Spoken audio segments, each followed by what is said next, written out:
विजय तंत्र मंत्र केंद्र में मैं आप सबका हार्दिक स्वागत एवं अभिनंदन करता हूं। मेरे प्रिय भाई बहनों, आज मैं आपके लिए लाया हूं छाया पुरुष की साधना एवं हमजाद की साधना। इसमें आपको बताऊंगा क्या हमजाद है, क्या छाया पुरुष है, जिसके लिए आपको हमारा वीडियो अंत तक देखना चाहिए। यदि आपने हमारा चैनल अभी तक सब्सक्राइब नहीं किया है तो लाल वाली बटन दबाओ और घंटी बजा दो। कोई शुल्क एवं चार्ज नहीं कटेगा। आप हमारे वीडियो को फेसबुक पर, व्हाट्सएप पर, ट्विटर अकाउंट के माध्यम से और इंस्टाग्राम पर अधिक से अधिक शेयर करें। लाइक और कमेंट करना भी आपका धर्म है। दुनिया में जिसका कोई नहीं, मैं उसका हूँ। यदि आपको अपनों ने धोखा दिया है अथवा आपको परायों ने धोखा दिया है तो आपका स्थान मेरे लिए मेरे प्राणों से भी ऊपर है। आप मुझे एक बार अवश्य आजमाएं। अगर आप सच्चा पवित्र निस्वार्थ दिव्य प्रेम देना चाहते हैं या सच्चा पवित्र निस्वार्थ दिव्य प्रेम पाना चाहते हैं तो आप मुझे आजमा के जरूर देखें एक बार। और हमारा मोबाइल नंबर है 9305 63 71 73। हमसे बात करने का टाइम भारतीय टाइम के अनुसार दिन में 12 बजे से 2 बजे के बीच का है। मैं राष्ट्रीय अध्यक्ष कृष्णा दल एवं महामंडलेश्वर आप सबसे निवेदन करता हूं, यदि आप मानवतावादी हैं अथवा आप सनातनी हैं तो मुझसे जरूर जुड़ें। यदि आप में योग्यता हुई तो मैं आपको पदाधिकारी भी बनाऊंगा अपने संगठन कृष्णा दल में। ये कृष्णा दल हमारा आपका सबका एक परिवार है। आप देश विदेश में विश्व के किसी भी कोने में रहते हैं, किसी भी जाति धर्म से हैं, कोई दिक्कत नहीं। आप हमारे दिए हुए ज्ञान से भरपूर लाभ उठा सकते हैं।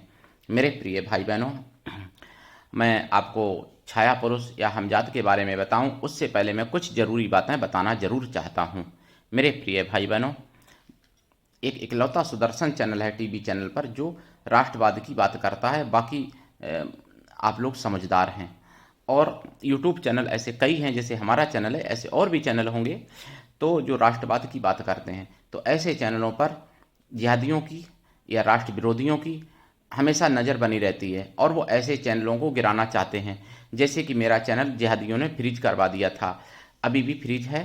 तो इसलिए आप ज्वाइनिंग बटन दबा के मेंबरशिप अगर आप ले लेते हैं, 59 रुपये की मात्र मेंबरशिप होती है 1 महीने की, तो हमारा चैनल अनफ्रीज हो सकता है। मतलब फ्रीज से अनफ्रीज हो सकता है। वो अकेले हमारा नहीं, आप सबका चैनल है।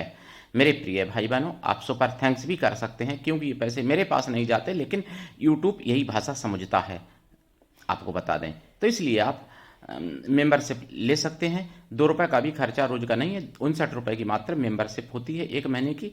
और बड़ी लेना चाहते हो तो बड़ी भी ले सकते हो। मेरे प्रिय भाई बहनों, अब मैं आपको बताऊं और भी बातें। सुदर्शन चैनल पर मुझे पता चला 3 मार्च 2025 में जनमत में आतंकवादी एक फरीदाबाद से पकड़ा गया। अयोध्या में मिल्कीपुर क्षेत्र का ही एक गांव है, वहां का रहने वाला था। जनमत में आप देख सकते हो, जो राम मंदिर पर हमला करने वाला था और राम मंदिर पर कई प्रकार से उसने रेकी की कई बार और वो हमला करने वाला था, जो कि पकड़ा गया। राम मंदिर मतलब हमले से बच गया, नहीं तो राम मंदिर पर अगर वो बम से हमला करता तो कितनी जनहानि होती और कितनी धनहानि होती और मंदिर को कितनी क्षति पहुंचती, ये बात है। तो ऐसे लोगों को आप क्या कहोगे? आप उनको भाईजान कहोगे कि मतलब सुअर कहोगे, गंदगी फैलाने वाला? क्योंकि अगर वो हमला कर देता और मान लो जनहानि धनहानि हो जाती, जो देश का ही खाता है, देश में ही अपना फरीदाबाद में मतलब शॉप भी चलाता है, मटन शॉप बताते हैं, और ऑटो चालक भी है पेशे से, और जो हमला करने वाला था, तो ऐसे को आप या कोई भी अच्छा व्यक्ति सुअर नहीं कहेगा तो क्या कहेगा? जो राम मंदिर पर हमला करने वाला था और जिसकी पाकिस्तान से मतलब जिसको दिशा निर्देश पूरा दिया जा रहा था आईएसआईएस की तरफ से। ये जरूरी जानकारी है। ये ऐसी बातें आपको कोई बिकाऊ मीडिया कभी नहीं बताएगी जो मेरा चैनल आपको बताता है। मैं आपको बता रहा हूँ। और आपको बता दूँ और भी कई बातें। पश्चिम बंगाल से एक अर्पिता सरकार हिंदू बहन थी, जो बेचारी को लव जिहाद में फंसा के और अमरावती में ले गए और वहाँ हिंदू संगठनों ने उनको बचा के वापस ले आए पश्चिम बंगाल। ये और उनके परिवार से उनको मिलवा दिया। उसके बाद में अर्पिता सरकार को और उनके परिवार को जिहादियों की तरफ से, यानी मुसलमानों की तरफ से कई बार धमकी मिल चुकी हैं। ये भी सुदर्शन चैनल पर मुझे पता चला है जनमत में। मेरे प्रिय भाई बहनों, और रमज़ान में हिंदुओं से सामान नहीं खरीदेंगे, फतवा जारी किया। और जब मथुरा में केवल होली पर मुसलमानों पर दुकान लगाने के लिए जब बैन लगाने की बात हुई, तब ये जिहादी बिलबिलाने लगे, तड़पने लगे। देखिए दोहरा, ये कितने वैसे होते हैं। और भी बहुत सी ऐसी घटनाएं मैंने सुनी हैं जनमत में, जो आप देख सकते हो और सुन सकते हो सुदर्शन चैनल पर 3 मार्च 2025 का 9 बजे शाम को। और जागो भी देखना चाहिए आपको, बिंदास बोल भी देखना चाहिए, और जनमत भी देखना चाहिए सुदर्शन चैनल पर। सुदर्शन चैनल एक इकलौता चैनल है जो, और मैं एक बात बता रहा हूँ आज, और मेरी कोई माननीय सुरेश चौहान जी से कोई परिचय नहीं है, अभी मेरा कोई उनसे कोई संबंध नहीं है, लेकिन देखिए कुछ विशेषताएं होती हैं जो हम दावे के साथ कह सकता हूं। और मैं अब कोई कागजी लिखित में तो नहीं दे सकता, क्योंकि कागज तो नहीं आदमी लेके पैदा होता है भैया। लेकिन मैं एक बात बताना चाहता हूं आपको कि जो माननीय सुरेश चौहान जी हैं, वो पूर्व जन्म में छत्रपति शिवाजी थे। ये बात मैं कह रहा हूँ, मैं एक संत हूँ और मुझे कोई लालच नहीं है किसी प्रकार से, और मेरी माननीय सुरेश चौहान जी से कोई परिचय नहीं है, कोई स्वार्थ नहीं है। लेकिन मैं ये सत्य कह रहा हूँ हिंदुओं को बताने के लिए कि जो व्यक्ति होता है उसका स्वभाव, उसका प्रभाव हर जन्म में वैसा ही बना रहता है। मतलब प्रभाव घट बढ़ जाता है, लेकिन स्वभाव वैसा ही लगभग रहता है। तो ये माननीय सुरेश चौहान जी शिवाजी थे। ये आप सबको मैं सत्य बता रहा हूँ। और मैं अपने बारे में क्या कहूँ, मैं तो आप सबका सेवक हूँ, और मैं तो भैया समाज पूरे सनातन का सेवक हूँ। और मुझे तो अभी आपको बता दूँ, आज विसुबा बसु गंधर्व की साधना में एक प्रवीण जोशी नामक व्यक्ति ने पागल बोला था। तो भैया मैं तो पागल ही हूँ भाई, लेकिन मैं पागल दूसरे हिसाब का हूँ। कुछ सुअर मुझे पागल समझते हैं, वो दूसरे हिसाब का समझते हैं। जरूरी नहीं कि उसका प्रवीण जोशी नाम है तो आईडी तो वास्तव में प्रवीण जोशी होगा। जो वास्तव में प्रवीण जोशी होगा वो ऐसी बातें नहीं कर सकता। विसुबा बसु गंधर्व के बारे में पहले उन जिहादियों को तो जान लेना चाहिए, पहचान लेना चाहिए, समझ लेना चाहिए। लेकिन जो जिहादी सुअर होते हैं, गंदगी फैलाने वाले, सनातन को बदनाम करने वाले, सनातन के विरोधी सुअर होते हैं, वो अपनी हिंदू आईडी से कमेंट करते हैं ताकि हिंदू लोग भ्रमित हों और समझें। तो और या फिर प्रवीण जोशी ना हो के परवेज हो सकता है, कोई परवेज खान हो सकता है, परवेज शेख हो सकता है, या और कोई हो सकता है उसकी आईडी मतलब प्रवीण जोशी नाम से बनाई हो। और या फिर वास्तव में अगर प्रवीण जोशी है तो वो नाम से प्रवीण जोशी हो सकते हैं वो, लेकिन उनके मन में इस्लाम या ईसाइयत घुसी हुई होगी, तभी ये बात कह सकते हैं। नहीं तो विसुबा बसु गंधर्व के बारे में पहले जो शास्त्रिक व्यक्ति हैं, जानकार व्यक्ति हैं, ज्ञानी विद्वान व्यक्ति हैं, वो सभी जानते हैं। उनका शास्त्रों में नाम है। वो सुंदरता और विवाह सुख क्यों नहीं दे सकते, उनके शास्त्रों में मंत्र है। मैंने कोई अपने मन से मंत्र नहीं बनाए हैं। ये उन सुअरों को समझ लेना चाहिए। मैं वही साधनाएं डालता हूँ जो सुअरों ने यानी लुप्त कर दी थी, मुगलिया शासन में जला दी थी, नष्ट कर दी थी। तुम्हारे दादा परदादा जो मतलब यानी मार के, और तुम्हारी दादी परदादी नानी के ऊपर जो अरबी घोड़े चढ़े थे ना, उन्हीं ने जो साधनाएं नष्ट कर दी थी, वही मैं साधनाएं डालता हूँ। ये सुअरों ध्यान से बात सुन लो मेरी, और वो हमेशा डालता रहूँगा। हिम्मत है तो अपनी आईडी से कमेंट किया करो, सनातनी आईडी क्यों बनाते हो यानी। लेकिन बैरुपियापन है, आतंकवादी तो कुछ भी कर सकते हैं भाई वो तो ये बात भी आप सब हिंदुओं को समझनी चाहिए। और ऐसे तथाकथित, मैं प्रवीण जोशी की गारंटी नहीं लेता हूं कि वो हिंदू हैं कि मुस्लिम हैं, लेकिन मैं एक एग्जाम्पल देके कह रहा हूं, क्योंकि उन्होंने मुझे पागल बोला था। अब वो हिंदू हैं कि मुस्लिम हैं, कोई क्या है कि वो जिहादी सुअर हैं कि वो वास्तव में पूजनीय ब्राह्मण हैं, जोशी हैं, मैं नहीं जानता। लेकिन मैं एक एग्जाम्पल देके कह रहा हूं कि ऐसे तथाकथित प्रवीण जोशी जैसे लोगों से सावधान रहना चाहिए हमको और आपको सभी को। क्योंकि कुछ ऐसे देखिए, सनातन विरोधी हर प्रकार का षड्यंत्र चल रहा है। कुछ तो बम गोला से अपना करते हैं, कुछ ट्रेन को मतलब पलटने की साजिश कर उनको सिखाई जाती है मदरसे में। कानपुर और झांसी में मतलब पर्दाफाश भी हुआ है, यूपी में। तो कुछ यानी हर प्रकार के षड्यंत्र से उनका काम मतलब चलाया जा रहा है, उनको सिखाया जा रहा है, उनका षड्यंत्र चल रहा है कि कैसे भी हो सनातन को कमजोर करो, सनातन की आवाज़ को दबा दो, सनातन को मतलब आगे ना बढ़ने दो, सनातन को मिटाओ, या सनातन की जो बात करते हैं उनकी आवाज़ को दबाओ। तो मेरे प्रिय भाई बहनों, मेरा कोई स्वार्थ नहीं है। प्रवीण जोशी अगर नाम है, या जो भी आप परवेज या जो भी हो, सुन लो ध्यान से, मेरा कोई स्वार्थ नहीं है। मैं साधनाएं बेचता नहीं हूँ, और मैं झूठ नहीं बोलता हूँ, और मैं कोई दीक्षा का शुल्क नहीं लेता हूँ। इसलिए अब पागल तो खैर हूँ ही, लेकिन तुम जैसे पागल समझते हो वो पागल नहीं हूँ। मैं पागल वो हूँ जो कि सनातन के लिए मर मिटने वाला वो हूँ। चाहूँ तो मैं भी खा सकता हूँ, मैं भी पी सकता हूँ, मैं भी सो सकता हूँ, और मैं भी सूरों की तरह जीवन जी सकता हूँ। लेकिन मैं सूरों की तरह नहीं, मैं शेरों की तरह जीने वाला व्यक्ति हूँ। और शेरों की तरह हिंदुओं को भी मैं चाहता हूँ कि जागो और संगठित हो, एकजुट हो, और समझो षड्यंत्र को। नहीं तो जो बांग्लादेश में हुआ भाई तुम्हारी माता बहन और बेटी और पत्नी के साथ में होगा, और अपनी आंखों से तुम देखोगे बलात्कार होते हुए। तो ये बात समझ लो।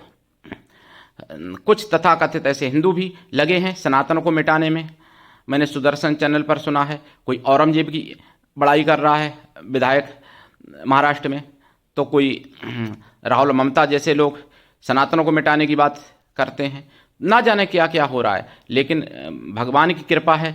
ऋषि मुनि जो गुफाओं में गड़े हैं, कुछ हमारे जैसे संत भी हैं जो तपस्या करते हैं और देश के लिए लगे हुए हैं। तो सनातन बचा है, और सनातन हमेशा बचा रहेगा, लेकिन कर्म करना पड़ेगा। बिना कर्म के नहीं बचता है। सनातन पर पूरे विश्व में था, और फिर भारत इतना बड़ा था विराट कि इंडोनेशिया से लेके ईरान तक पूरा भारत था।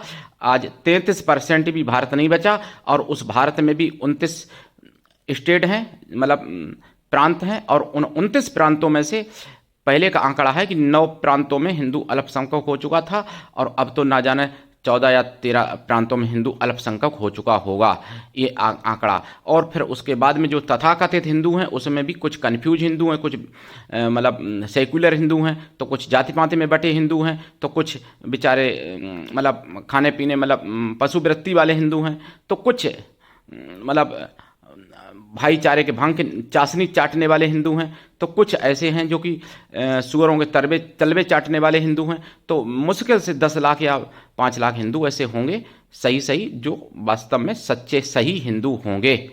तो हिंदू तो अल्पसंख्यक अभी भी है, लेकिन अभी दिखता है हिंदू 100 करोड़ कहने के लिए, लेकिन फिर कहने के लिए भी 100 करोड़ नहीं रहोगे। इसलिए आप लोग जाग जाओ और समझ जाओ, और अपनी माँ बहन बेटियों का पत्नियों का बलात्कार बचा लो। 10 साल से ज़्यादा समय नहीं बचा है। अब मैं आपको बता दूं, देखिए आप लोग हमजाद की साधना मांगते हैं। देखिए हमजाद मुसलमानी शब्द है, हमजाद हिंदू शब्द नहीं है। छाया पुरुष हम लोगों में हिंदू शब्द होता था। छाया पुरुष कोई मुगलिया शासन में हमजाद नाम दे दिया गया। ठीक, ये बात ध्यान से समझ लो। अब छाया पुरुष की साधना कैसे की जाती है वो मैं बताऊंगा। छाया पुरुष के बारे में पहले बता दूं। छाया पुरुष ऐसा होता है कि जैसे आपने अगर सिद्ध कर लिया तो आपका ही एक दूसरा रूप हो जाएगा वो। तो जैसे आप अपने घर पर बैठे हो और आपने भेज दिया कि फला जगह आप जाओ, जैसे आप मान लो आप जॉब कर रहे हो, तो आपने भेज दिया ऑफिस में, तो आप घर पर बैठे हो और आपका छाया पुरुष ऑफिस में जॉब करेगा जाके, और आप के सभी अधिकारी समझेंगे कि आप ही जॉब कर रहे हो। कोई पहचान नहीं पाएंगे। आपका एक हमशक्ल दूसरा आपका ही एक रूप होता है छाया पुरुष। अगर आप और लेकिन ताकत शक्तियाँ आपसे ज़्यादा होती हैं उसमें, आप तो आप हो, लेकिन वो सब कुछ करने में सक्षम होता है, यानी जिंदों से भी बढ़कर ताकत होती है उसमें, सब कुछ होता कर सकता है वो छाया पुरुष। तो छाया पुरुष आपने जैसे मान लो किसी आपने चैलेंज दिया कि देखो मैं पहाड़ उठा के फेंक सकता हूँ, और आपने छाया पुरुष को आदेश दे दिया, आप साइड से अपने दूर चले गए, और लोग यही जानेंगे कि आप ही हो और पहाड़ उठा के फेंक सकते हो। ठीक है, और भी संसार की सारी खुशियाँ सारे सुख आपको छाया पुरुष आपको दे सकता है लाके। जो चाहो वो कर सकता है छाया पुरुष।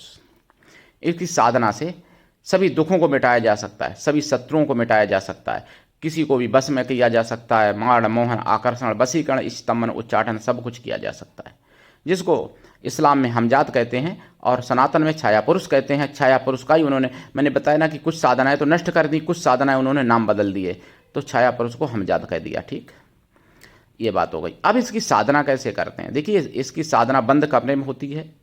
मैं सनातनी तरीके से बता रहा हूँ। छाया पुरुष की साधना। ठीक, इस्लामी तरीके से भी मैं जानता हूँ कि इस्लामी तरीके में कैसे, इस्लाम में कैसे होती है इनकी साधना हमजाद की। तो सनातनी तरीके से मैं बता रहा हूँ यहाँ पर। तो छाया पुरुष को देखिए ऐसा है कि इसकी कई प्रकार से साधना होती है। भाई आपका रूप है, आपकी हमशक्ल है, तो या तो आप सामने शीशा रख लीजिए, और शीशा आप ऐसा रखिए जो कि आपका पूरा शरीर शीशा में दिखे, और आप उस अपने शरीर की आंखों में ही आंखें डाल के आप ध्यान लगा के वो साधना करते हैं, जाप करते हैं, मंत्र होता है। और या फिर, और हाँ, साधना में दीपक से भी साधना की जाती है, दीपक जलता है। अगर आप शीशा नहीं रख सकते तो देखो आप अपनी पीठ के पीछे दीपक जलाओगे, और दीपक की परछाई जो पड़ेगी उसी परछाई में रह के आप, उसमें आपकी परछाई देखेगी दीवार पर पूरी, और उसी परछाई में आप को परछाई को देखते हुए आप जाप करोगे। जाप रात्रिकालीन है, और थोड़ी परीक्षा होती है, उग्र भी थोड़ी परीक्षा होती है। हालांकि ज़्यादा उग्र तो नहीं होती, खतरा तो नहीं होता, कोई शक्ति आपको नुकसान नहीं देगी, क्योंकि आपकी ही शरीर के अंदर विकसित की हुई शक्ति होती है छाया पुरुष, यानी आपकी।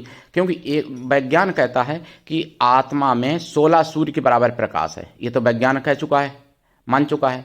जबकि 16 नहीं, लाखों सूर्य के बराबर अपनी आत्मा पे प्रकाश होता है, लेकिन पाप के कारण आवरण चढ़े हुए आत्मा पर, इसलिए अपना प्रकाश नष्ट हो चुका है, आत्मा का मतलब दब चुका है, नष्ट तो नहीं हुआ है, दब चुका है। तो जब आप छाया पुरुष की साधना करते हैं तो आपकी शक्ति जागृत होती है। अगर आप पूरी शक्ति को अपनी जागृत कर लें आत्मा को, तो आप ब्रह्मांड में सब कुछ कर सकते हैं, ब्रह्मांड को नष्ट भी कर सकते हैं, ब्रह्मांड को उत्पन्न भी कर सकते हैं। इतनी शक्ति प्रत्येक मानव में होती है, लेकिन वो शक्ति छुपी हुई होती है, दबी हुई होती है, वो साधनाओं से जागृत होती है, जैसे विश्वामित्र ने की थी। तो छाया पुरुष की मैं यहाँ पे बात कर रहा था। तो छाया पुरुष से इतनी शक्ति जागृत तो खैर नहीं हो सकती जो ब्रह्मांड को आप नष्ट कर सको, लेकिन संसार की सारी खुशियाँ आप प्राप्त कर सकते हो, सारे दुख मिटा सकते हो अपने। और जैसे मान लो आप किसी को भस्म करना चाहते हो, छाया पुरुष को आपने आदेश दे दिया, तो छाया पुरुष उसके मन को आपके अनुकूल मोड़ देगा, और उसके सपने में बार बार जाएगा आपके रूप में, तो आपकी तरफ उसका आकर्षण होगा।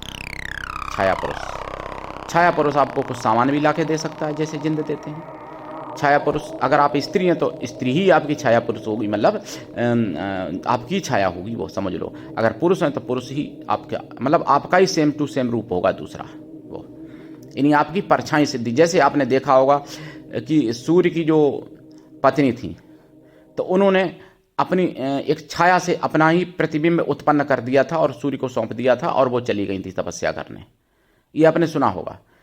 तो इसी तरीके से छाया पुरुष या छाया स्त्री हो सकती है।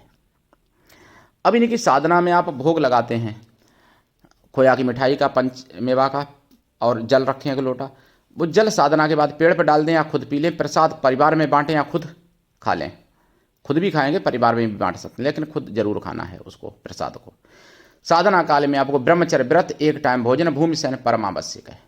शाकाहारी तो लाइफ टाइम रहना पड़ेगा छाया पुरुष को, अगर आप सिद्ध करते हो तो। छाया पुरुष आपके आदेश पर काम करता है, आपकी इच्छा पर काम करता है, और आपके दोस्त की तरह आपका साथ निभाता है। भला बुरा जो करवाओगे उसका परिणाम आप भोगोगे। अगर बुरा करवाओगे तो परिणाम यानी पाप आप भोगोगे, भला करवाओगे तो पुण्य आपको मिलेगा, ये ध्यान रखना। लेकिन छाया पुरुष के मेरे पास कई मंत्र हैं, इस्लामी मंत्र भी हैं, हिंदुआनी मंत्र भी हैं, यानी हमजाद के भी मंत्र हैं और छाया पुरुष के भी मंत्र हैं। तो मैं छाया पुरुष की यहाँ पे बात कर रहा हूँ। और छाया पुरुष का जाप कम से कम 1.25 लाख करना चाहिए, और ये साधना कम से कम 41 दिन की जाती है। अनुभव तो दूसरे तीसरे दिन, किसी को 8वें दिन, किसी को 10वें दिन होने लगते हैं, लेकिन पूर्ण सिद्धि 41 दिन में इनकी मिल सकती है अगर आप करते हैं। किसी किसी को हो सकता है 2 या 3 महीने भी लग सकते हैं छाया पुरुष की साधना करने में, किसी को 6 महीने भी लग सकते हैं। वो अपनी ध्यान की एकाग्रता पर निर्भर करता है, क्योंकि एकाग्र जितना आपका ध्यान मन होगा उतनी जल्दी सिद्ध होगा ये।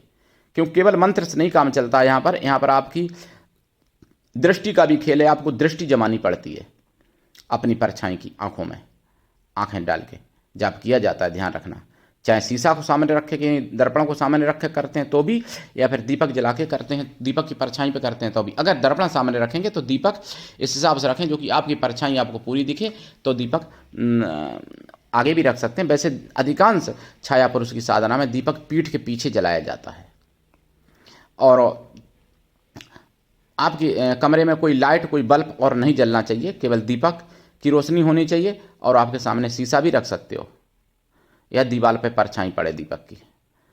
अगर आप साधना वस्त्र पहन के करते हो तो भी कर सकते हो, निर्वस्त्र करते हो तो भी कर सकते हो। इसमें दिशा पूर्व या उत्तर रहेगी, दक्षिण भी चल सकती है। आसन लाल या काला रहेगा और माला रुद्राक्ष या लाल चंदन या लाल हकीक या स्फटिक की रहेगी। साधना का टाइम एक रहेगा, स्थान एक रहेगा, दिशा एक रहेगी, संख्या भी जब संख्या एक रहेगी और सब कुछ एक रहेगा। उतने दिन कहीं बाहर का खाना पीना मना रहेगा छाया पुरुष की साधना में। और दीक्षा लेके साधना करें। बिना दीक्षा के कभी भी किसी भी प्रकार की साधना में सफलता नहीं मिलती है। तो गुरु भी ऐसा हो जो शिष्य से कुछ भी ना ले, शिष्य भी ऐसा हो जो गुरु को सब कुछ दे, गुरु के लिए समर्पित रहे। और जाप करेंगे, जाप का दशांश हवन करेंगे, हवन का दशांश तर्पण करेंगे, तर्पण का दशांश मार्जन करेंगे और मार्जन का दशांश पवित्र ब्राह्मण पतिव्रता स्त्रियों को या पवित्र ब्राह्मणों को भोजन करा दें या फिर उतनी पवित्र ब्राह्मण कन्याओं को भोजन करा दें। कन्या या स्त्रियां किसी भी जाति वर्ग की हो सकती हैं भोजन कराने के लिए, लेकिन वो मन से तन से पवित्रों एवं शुद्ध शाकाहारी हों। अगर आप स्त्री हैं, साधना कर रही हैं, तो आप स्त्रियों को भोजन कराएंगे या कन्याओं को। अगर आप पुरुष हैं तो आप ब्राह्मणों को भोजन कराएंगे या साधुओं को। साधु भी मन से तन से पवित्रों एवं शुद्ध शाकाहारी हों। अगर ऐसा संभव नहीं है तो गाय या बैलों को भोजन कराया जा सकता है। जरूर कृपा होगी और छाया पुरुष की सिद्धि प्राप्त हो जाती है। भूत भविष्य वर्तमान सब कुछ बता भी सकते हैं और आपके भाग्य में परिवर्तन भी कर सकते हैं छाया पुरुष। छाया पुरुष शक्ति जरूर आपके शरीर की से जागृति होती है, लेकिन उसका पावर, उसकी शक्ति एक देवी देवताओं की तरह हो जाती है, क्योंकि वो आपकी एक जागृत शक्ति होती है। जैसे एक कृत्या होती है, उसी तरीके से छाया पुरुष को मान सकते हैं। कृत्या उग्र शक्तियों में आती है, छाया पुरुष एक सौम्य शक्ति में आता है। मतलब अपने अंदर 33 करोड़ देवताओं का निवास है शरीर में, तो आप कृत्या भी उत्पन्न कर सकते हो अपने शरीर से और छाया पुरुष को भी उत्पन्न कर सकते हो। कृत्या की कभी विधि बताऊंगा कि कैसे उत्पन्न कर सकते हो अपने शरीर से कृत्या। तो लेकिन यहाँ पर छाया पुरुष की मैंने बात की है मेरे प्रिय भाई बहनों। तो ऐसी बहुत सी मैं जानकारियाँ बताऊँगा, लेकिन देखते रहिए। हमारा आप सबका चैनल अकेले हमारा नहीं है, इसलिए अपना चैनल समझ को आगे बढ़ाइए। और मैं कोई बिना प्रमाण के बात नहीं करता हूं, कोई झूठ बात नहीं बोलता हूं, लेकिन फिर भी सनातन विरोधी मुझे पागल कह सकते हैं, गाली दे सकते हैं, वो उनकी मानसिकता पर निर्भर करता है। आप लोग समझदार हैं। आज के लिए इतना ही, धन्यवाद। जय श्री राम, जय सनातन, हर हर महादेव, वंदे मातरम।